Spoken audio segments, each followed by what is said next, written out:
हाय, Sachin math में आप सबका स्वागत है। ये मेरा सेकंड क्लास है सीआई का, मतलब कंपाउंड इंटरेस्ट का ये दूसरा क्लास है। जितने लोग चैनल को सब्सक्राइब कर लिए उनको थैंक यू, और थोड़ा शेयर भी कर दीजिए ताकि और किसी को भी फायदा हो सके। अच्छा, एक बात ध्यान दीजिएगा कि मैंने हर वीडियो में या जिस दिन चैप्टर खत्म होती है तो मैं बोलता हूँ कि आप लोग प्रीवियस ईयर का क्वेश्चन बनाइए। तो आप लोग बना रहे हैं ना, प्रीवियस ईयर का आप लोग क्वेश्चन को बनाइए, बहुत ही फायदा मिलेगी। ठीक, तो आइए मैं एक और इस पे क्वेश्चन लिया हूं कि अगर चक्रवृद्धि ब्याज तथा साधारण ब्याज का अंतर 5 रुपया हो तो दर 15% हो और समय 2 वर्ष है तो मूलधन क्या होगा। तो मैंने क्या बताया था कि आप जो रेट दिया है उसको क्या करना है, उसी में मानना है। तो हमारा रेट कितना है, 15% हमारा रेट है ना। जब हमारा 15% रेट है तो इसका फ्रैक्शन वैल्यू क्या हो जाएगा, 3 बटा में हम कितना लिख सकते हैं, 20 लिख दें। देखिए 15 बटा में 100, 5 पे 15, 5 20 से 100। ठीक, अब इसका स्क्वायर करना है। क्या करना है, 2 वर्ष का केस है तो स्क्वायर कीजिए, क्या हो जाएगा, 400 हो जाएगा ना। तो 400 को ही मूलधन मान लेते हैं। क्या मान लेते हैं कि 400 को मान लेते हैं कि मेरा मूलधन है। कोई दिक्कत यहाँ तक, ये माना गया राशि है। तो अब 3/20, इसका 3/20 कितना रेट मिल रहा है, 15%। तो 1 साल का ब्याज कितना हो जाएगा, अगर इसका निकालेंगे हम तो 20×60 आएगा। ये आपका ये भी, और ये पहला साल का ब्याज हो गया। दूसरे साल का ब्याज ये 60 तथा ये भी तो ब्याज का भी ब्याज लगता है ना, तो इसका भी 3/20 कितना हो जाएगा, आपका 9 हो जाएगा। यही ना डिफरेंस है, मैंने कल ही बताया था, मैं आज ही बता रहा हूँ कि यही डिफरेंस है। कैसे, देखिए अगर पूछता कि एस आई कितना हुआ तो ये दोनों एस आई हुआ, मतलब कि साधारण ब्याज हुआ, और पूरा ये पूरा अगर लेते हम तो सी आई होता। अब डिफरेंस कर रहा है तो पूरा अगर लेते तो सी आई, यही ले रहे हैं तो एस आई, तो घटाएंगे हम तो साधारण ब्याज और चक्रवृद्धि ब्याज और साधारण ब्याज का अंतर क्या जाएगा, यही ना सिर्फ। तो हम डायरेक्ट इसको डिफरेंस नहीं बोल सकते हैं, यहाँ ये डिफरेंस है। तो 9 यूनिट डिफरेंस कब है, जब 400 है, ऐसे ही बना सकते हैं। या 9 यूनिट का मान कितना दिया है, अंतर कितना है 5, तो 9 यूनिट का मान 5, तो 1 यूनिट का मान 5/9। तो हम मूलधन कितना माने हैं, 400 माने हैं, तो मल्टीप्लाई करा देंगे 400 से, तो हमारा आपका मूलधन आ जाएगा, ओरिजिनली मूलधन कितना हो जाएगा, ये 2000/9। यही आपका आंसर है। या आप लोग इतना करने की जरूरत भी नहीं थी, मैंने कल ही बताया था क्या कि 3/20 है, अगर 15% रेट है तो इसका फ्रैक्शन वैल्यू 3/20। अब इसका स्क्वायर करके, ठीक, इसका स्क्वायर कीजिएगा तो कितना होगा, 400 400 400 बटे में इसका भी स्क्वायर कीजिए, 400 बटे में 9 हो जाएगा। अब जो अंतर है उससे मल्टीप्लाई कर दीजिए, आपका 2000/9 आ जाएगा ना। चाहे आप इस तरह से थोड़ा जल्दी बनेगा, इस तरह से भी बनेगा, लेकिन थोड़ा बहुत ये प्रोसेस करना पड़ता है। लिखिए इसको,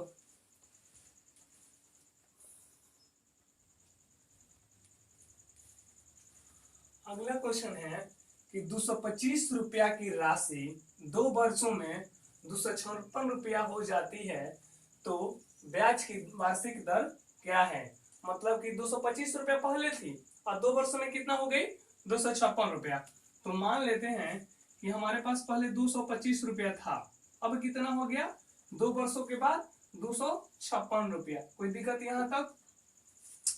अगर यही राशि बोलता कि 225 रुपए की राशि 3 वर्षों में कुछ हो गया, 225 रुपए की राशि 5 वर्षों में कुछ हो गया, तो अगर 2 वर्षों में बोल रहा है तो इसका हम लोग स्क्वायर रूट निकालते हैं। क्या करते हैं, स्क्वायर रूट। ठीक, इसका अगर हम रूट निकालेंगे, स्क्वायर रूट नहीं मतलब रूट निकालेंगे, तो कितना हो जाएगा, ये 15 हो जाएगा, ये कितना हो जाएगा, 16 हो जाएगा। ठीक, तो 15 रुपया की राशि बढ़कर कितना हो गई, 16 रुपया। तो कितना बढ़ा, 1 रुपया बढ़ा, कितने पे, 15 पे, तो 100 पे कितना, यही आपका रेट है। ये कटेगा तो कितना हो जाएगा, 20, ये आपका 3, यानी कि 20/3, यानी कि 6.2/3% आपका रेट है। कोई दिक्कत यहाँ तक। मैंने फिर से बता दे रहा हूं कि 225 रुपया की राशि 2 वर्षों में 256 रुपया हो जाती है तो 10% क्या है। तो हम लोग इसके 2 वर्षों का अगर केस है तो हम लोग इसका रूट निकालते हैं दोनों का, और फिर देख लेते हैं कि एक जो रूट से निकलेगा अब वो 1 साल का हो जाता है। अब ये 15 से बढ़कर कितना हुआ 16 रुपया। तो कितना बढ़ा है, एक 15 का कितना प्रतिशत है, ये आपका रेट हो गया। अगर 3 वर्षों का रहता तो हम लोग क्यूब रूट निकाल लेते, कोई दिक्कत, इसको नोट डाउन कीजिए।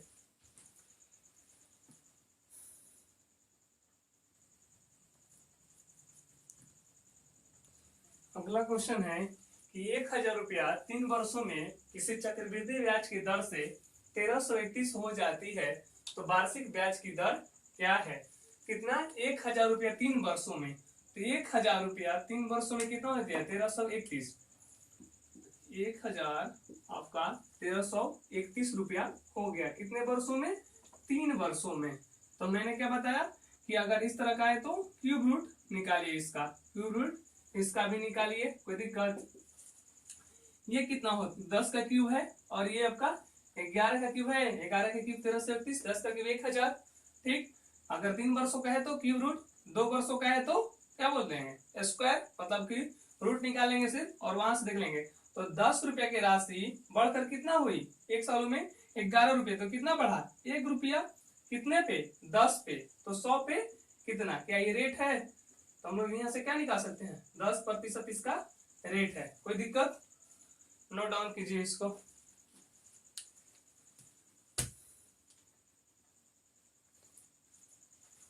अगला क्वेश्चन देखिए, 21,600 रुपया अगर मूलधन है, इस पर 16.2/3% की दर से 3 वर्षों का CI क्या होगा। मैंने क्या बताया कि अगर 2 वर्षों का है तो मैंने तो केस बता दिया है 2 वर्षों का। अगर 3 वर्षों का है तो आप लोग ध्यान से देखिएगा कि 21,600 है, इतना हमारा क्या है मूलधन है, इस पर 16.2/3% का दर से रेट लगा है। तो 16.2/3% का अगर हम फ्रैक्शन वैल्यू निकालेंगे तो कितना होगा 48, 2 50, 50 बट्टा में 100 यानी कि 1/6 लिख दें, 1/6 ही ना होगा इसका फ्रैक्शन वैल्यू। तो पहला साल इसका ब्याज कितना मिलेगा 1/6। ठीक, ये इसका क्या हुआ बेटा हुआ, मान लेते हैं कि पहला साल इसका बेटा पैदा हुआ, तो ये कितना हो जाएगा 3600। अगला साल अब की बार क्या होगा कि बेटे का भी बेटा होगा, यानी कि ब्याज के भी ब्याज मिलेंगे। तो दूसरा साल निकालने के लिए हम लोग क्या करेंगे, पहले इसका 1/6 निकालेंगे, तो कितना हो जाएगा फिर 3600। फिर ईबी तो शामिल हो गया उसमें, क्योंकि ब्याज का भी ब्याज मिलता है चक्रवृद्धि ब्याज में, तो इसका भी ब्याज लगेगा ना, तो इसका भी मान लेते हैं कि 1/6। दूसरा साल कितना हो जाएगा 1/6, इसका हो जाएगा आपका 600, कोई दिक्कत। अब देखिए 2 साल का तो ये हो गया, लेकिन पूछ क्या रहा है 3 वर्षों का CI क्या होगा। तो तीसरा साल CI निकालने के लिए फिर 1/6 अगर निकालेंगे तो कितना हो जाएगा 3600 सॉरी। ठीक, फिर अब देखिए 3600 तो ये निकला तीसरा साल इसका। अब ये जितना यहाँ पे है सबका अब 1/6 निकलेगा, क्यों, क्योंकि ये लोग तीसरा साल में सभी तो शामिल होंगे। तो अब देख यहाँ पे इसका 1/6 कितना हो जाएगा 600, कोई दिक्कत। अब देखिए इसका 1/6 कितना हो जाएगा, इसका आपका हो जाएगा 100। ठीक, ये भी तो शामिल है, इसका 1/6 कितना हो जाएगा, इसका 1/6 आपका हो जाएगा 600।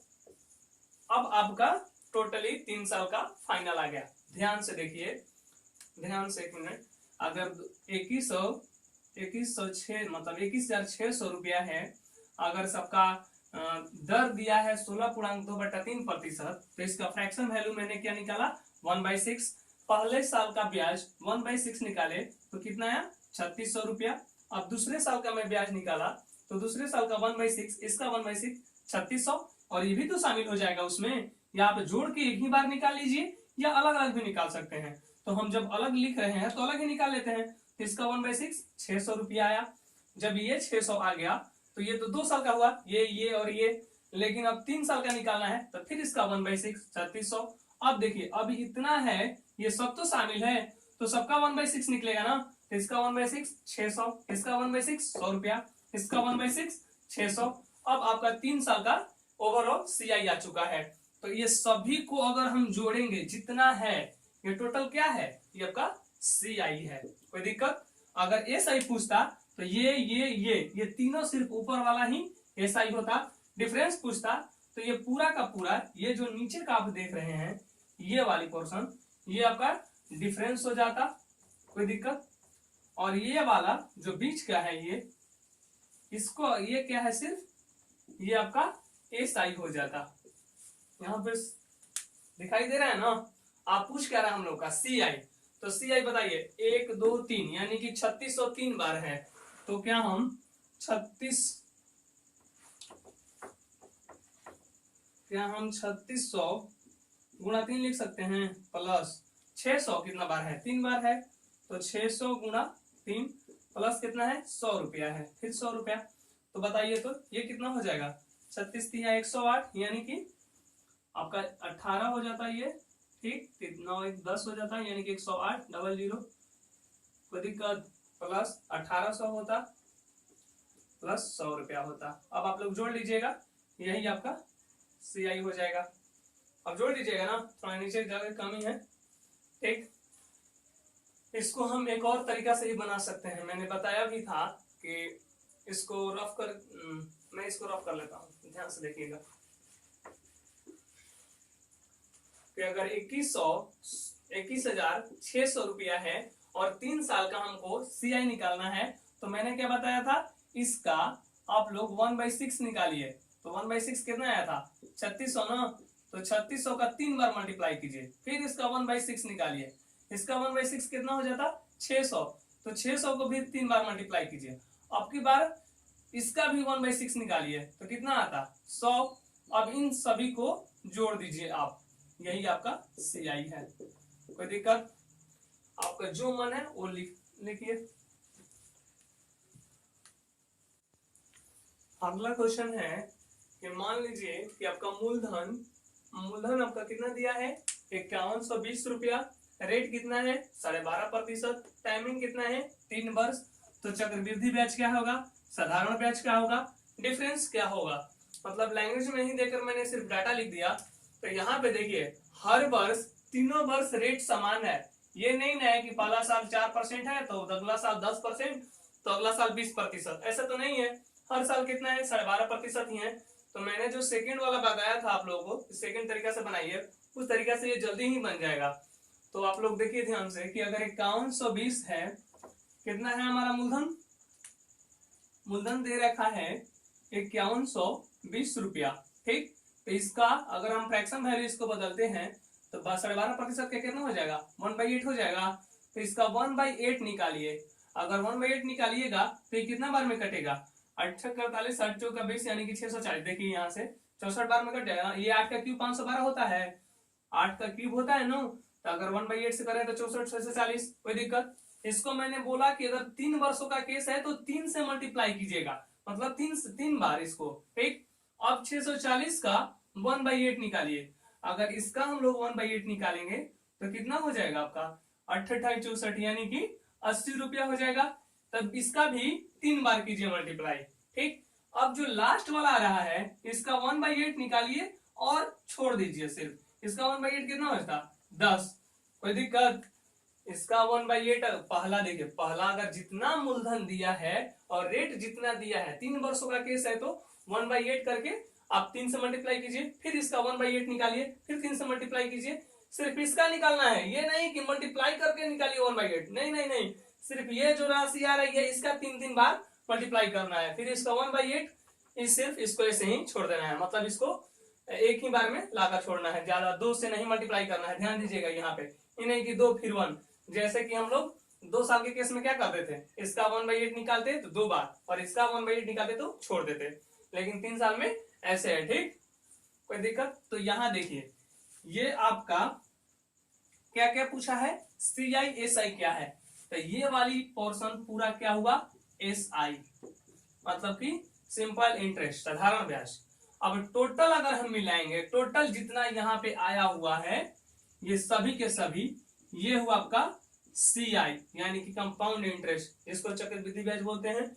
और ये आपका जो सिर्फ 10 है, 10 नहीं, ये पूरा, सॉरी ये पूरा, ये 80 मल्टीप्लाई 3 और ये 10, ये इसका पूरा योग निकाल करके जोड़ लेंगे तो कितना, ये आपका डिफरेंस हुआ, कोई दिक्कत। तो यहाँ से हम लोग क्या देख रहे हैं, 640 का 3 बार मल्टीप्लाई कीजिए, 640 का 3 बार प्लस 80 का 3 बार प्लस 10, तो क्या आया, ये CI है, कोई दिक्कत, यही ना CI हम बताएं अभी, तो कितना होता, अब जितना होगा आप लिख लीजिए, देख लीजिएगा, जोड़कर लिख लीजिएगा। और SI आपका क्या हो जाता, SI 640 मल्टीप्लाई 3 ही हो जाता, सिर्फ ये SI हो जाता। और आपका डिफरेंस कितना हो गया है, डिफरेंस तो निकल ही जाएगा, 8 3 240 1 10 50 250 हो जाता। कैसे, तो 80 मल्टीप्लाई 3 प्लस 10, इतना ही ना आता 250। इसको नोट डाउन कीजिए। अगला क्वेश्चन देखिए, यदि 2500 रुपया का 3 सालों के लिए उधार लिया गया तो चक्रवृद्धि ब्याज क्या होगा जब पहला साल दर 3%, दूसरे साल 4% तथा तीसरे साल 5% आपका रेट है। मतलब तीसरे साल कितना है, तीसरे साल 5% है, तो चक्रवृद्धि ब्याज क्या होगा। तो कितना दिया है, 2500, 2500 का हम निकालना है 3 सालों का CI, तो हम 3% अगर है इसका, तो फ्रैक्शन वैल्यू कितना हो जाएगा, 3/100 लिख सकते हैं। 4% का फ्रैक्शन वैल्यू 4/100 हो सकता है, होगा, हो सकता है नहीं। 5% का फ्रैक्शन वैल्यू 5/100 होगा। अगर इसका अब देखिए, पहला साल 3% मिल रहा है ना, तो 3% की दर से कितना होता आपका, ये अमाउंट कितना होता, 75 रुपया होता। दूसरे साल कितना प्रतिशत मिल रहा है, 4% की दर से, तो 4/100, ये 2 जीरो से 2 जीरो कटा तो 100 आ जाती, कोई दिक्कत। देखिए यहाँ पे 1/25 हो जाता, 1/20 भी हो जाता फ्रैक्शन वैल्यू, लेकिन मैंने 2 जीरो नहीं हटाया, क्यों, क्योंकि काटने में आसानी होगी। दूसरे साल ये भी तो काउंट होगा, देखिए पहला साल 3/100 75 रुपया, दूसरे साल 4% मिल रहा है, तो पहले इसका हम निकाले 4% 100 रुपया, ये भी तो शामिल होगा, तो इसका 4/100 कितना हो जाता आपका, होता 3 4 4 कटता है यानी कि 3, कोई दिक्कत। अब तीसरे साल आपका 5% मिल रहा है, तो 5/100, ये 2 से 2 जीरो गया, 25 5 125 हुआ ना, कोई दिक्कत। तो अब ये भी शामिल है, ये भी शामिल है, ये भी शामिल है, क्योंकि ब्याज के ब्याज इसे मिलता है, तो तीनों का निकालना है कितना, 5% के दर से, तो 5/100 इसका निकालते तो कितना होता 5 रुपया, 100 का 5% 5 रुपया, अगर इसका निकालते तो 5/100 कितना हो जाता आपका, हो जाता 1.15, 5×15 यानी कि 2 जीरो जाता। और इसका भी कितना होता, 5/100 अगर निकालते इसका, तो 3 15 4 4 7 यानी कि 3, यानी कि 3.75, कोई दिक्कत। देखिए 3 ये 4 होता, 5×15 4 से भागा देते, 6 12, फिर बचा 4 4 7 28, 9 3 बचा ना, देखिए तो यहाँ पे 15 ही था ना, ठीक है, आप लोग कर लीजिएगा। देखिए आप कितना है, अब तीनों सबको जोड़िए, अब निकल गया है, तो कितना कितना है, देखिए 125 है, 100 है, 75 है, अब कितना है 5 है, फिर 3 है, फिर 3.75 है, फिर आपका 0.15 है, कोई दिक्कत। अब सबको जोड़ लीजिए, ये कितना होता है 10 7 1 8 1 9.3 3 6 6 5 11 5 16 16 5 21 2 7 2 9 2 11 1 1 1 2 1 3 311.9 हो जाता, लिख लीजिए।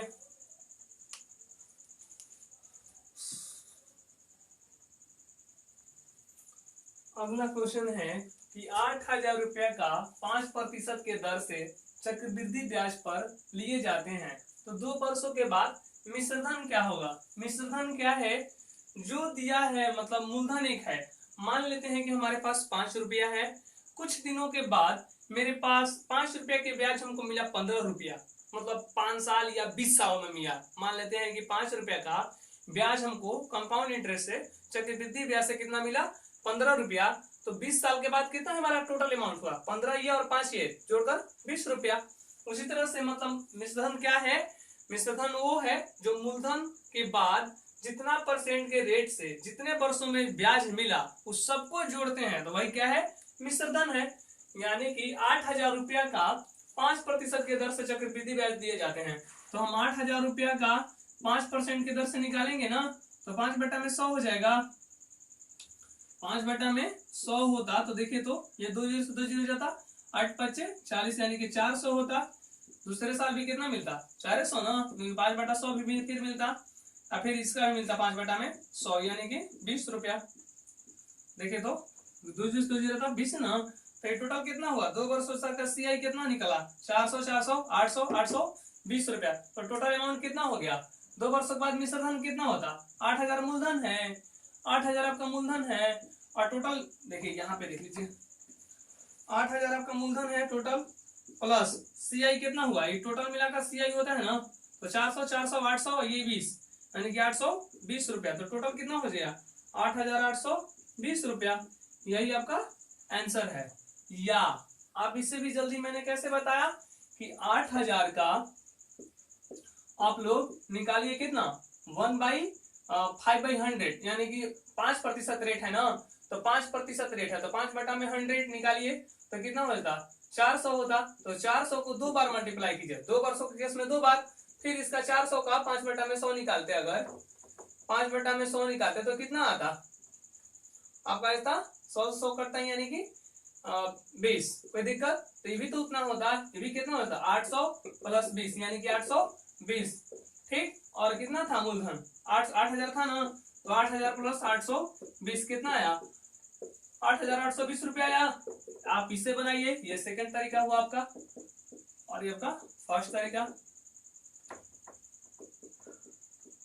एक तरीका से और ये बन सकता है, देखिए यहाँ पे मैं बताता हूँ तीसरा तरीका से कैसे बनेगा ये, कि देखिए ध्यान से देखिएगा, 5% के दर है, तो 5% का फ्रैक्शन वैल्यू मैंने क्या सिखाया, 5/20 यानी कि 5/100 यानी कि 1/20।